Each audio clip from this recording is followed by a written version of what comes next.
પહેલેથી ખબર હતી ભાઈબંધ. શું ખબર હતી તને? એ જ કે તમે મને ક્યારે એવી પીડા નહીં દો જે તમે દૂર ન કરી શકો. તમે તો હંધુએ હાથું વારી જ દો છો ને. તમે આ મોટા ગોવિંદને એટલા હાથ મારી પાસે લઈને આવ્યા છો ને કે હું નાના ગોવિંદની પીડાને ભૂલી જાઉં. હે ને ભાઈબંધ? તને એવું લાગે છે ભાઈબંધ? એવું લાગતું નથી, એવું જ છે. હે ને ભાઈબંધ? એટલે તને એવું લાગે છે કે કોઈ વસ્તુ કે વ્યક્તિ ખોવાઈ જાય તો એની પીડાનો અંત એના જેવી જ બીજી કોઈ વસ્તુ કે વ્યક્તિના મળવાથી આવી જાય છે?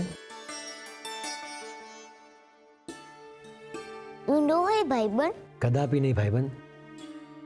કંઈક ગુમાવ્યાની પીડા તો એના મળવાથી જ દૂર થાય છે, પણ હા, એના જેવું કંઈક મળવાથી એ દુઃખ ક્ષણિક દૂર થાય છે, પરંતુ સદાયને માટે ક્યારેય નહીં. એટલે હું કઈ સમજો નહીં ભાઈબંધ. આમ પણ મોટો ગોવિંદ કયા હેતુથી અહીંયા આવ્યો છે એની તને ક્યાં ખબર છે? કદાચ એનું કર્મ પતાવીને એ પાછો પણ ચાલ્યો જાય, એનો હેતુ સિદ્ધ થઈ જાય પછી એણે એના રસ્તે પાછા જવું પડે એવું પણ બને. એટલે ગોવિંદ પાછો જતો રહેશે? ના ભાઈબંધ, તમે આવું ન કરો ને. એને જો જવાનું જ હતું તો તમે એને મોકલ્યું શું કામ? આમાં તો વધારે પીડા થશે. તમે કેમ આવું કરી રહ્યા છો ભાઈબંધ? ગોરા, જે થવાનું છે એ તો નિશ્ચિત જ છે. અને તું પીડાથી કેમ ગભરાય છે ભાઈબંધ? પીડા તો માટલા પર પડતી થાપ જેવી છે, જે મનુષ્યને વધારે પાકટ અને મજબૂત બનાવે છે. ગોરા, મનુષ્યએ પીડાને નકારાત્મક દ્રષ્ટિએ જોવાની જરૂર નથી. પીડા તો નદી જેવી છે.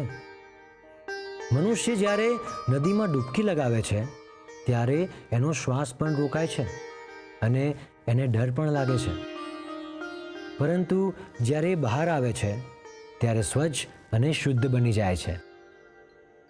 બસ એ જ રીતે પીડા પણ મનના મેલને દૂર કરે છે.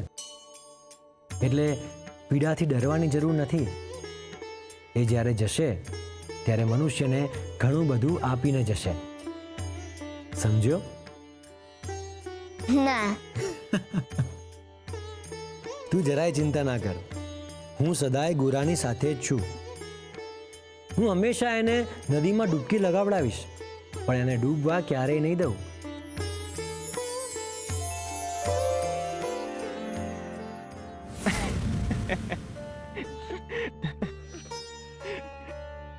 કોણ છે આ બાળક? ક્યાંથી લઈ આવ્યા છો તમે આને? આમ રસ્તેથી કોઈનું પણ બાળક ઘરે લઈને આવાય તમારાથી? તુલસી, મેં તમને કહ્યું ને કે માર્ગમાં એક અકસ્માત થયો તો. બળદ ગાડામાં એના પિતા હતા, જે હરિના ધામમાં ભોગી ગયા.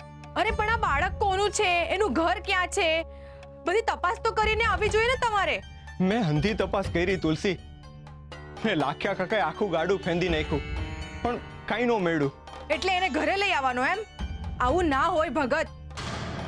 જાઓ અને રાજમહેલ લઈ જાઓ અને મહારાજ પાસે જઈને વાત કરો. રાજમહેલ? પણ કેમ? અરે તમે સમજતા કેમ નત? એના બાપા મરી ગયા છે, પણ માં તો હશે ને. એ આ ઢીંગલીને માં કહે છે. એનો અર્થ એવો તો નથી કે એની માં મરી ગઈ છે. એવું એ બની શકે કે એની માએ આ ઢીંગલી એને બનાવી આપી હોય, એટલે એને માં કહેતો હોય. તમે હમણાં ને હમણાં રાજમહેલ જાઓ અને મહારાજને વાત કરો. ઈ જ લોકો આ બચારાના પરિવારને ગોતશે. અરે આમ ઊભા છો શું? જાઓ. તુલસી, મારું મન નથી માનતું. મને લાગે છે હરિએ આપણને આ બાળકને ભેટ તરીકે આપ્યું છે ને. જુઓ ને, એટલે જ તું નામ ગોવિંદ છે. નામ એક હોવાથી માણસ એક નહીં થઈ જતો ભગત. એનું નામ ભલે ગોવિંદ છે, પણ એ મારો ગોવિંદ નથી. જુઓ ભગત, મેં તમને કહ્યું ને, તમે હમણાં ને હમણાં રાજમહેલ જાઓ અને આ બાળક એમને આપી આવો.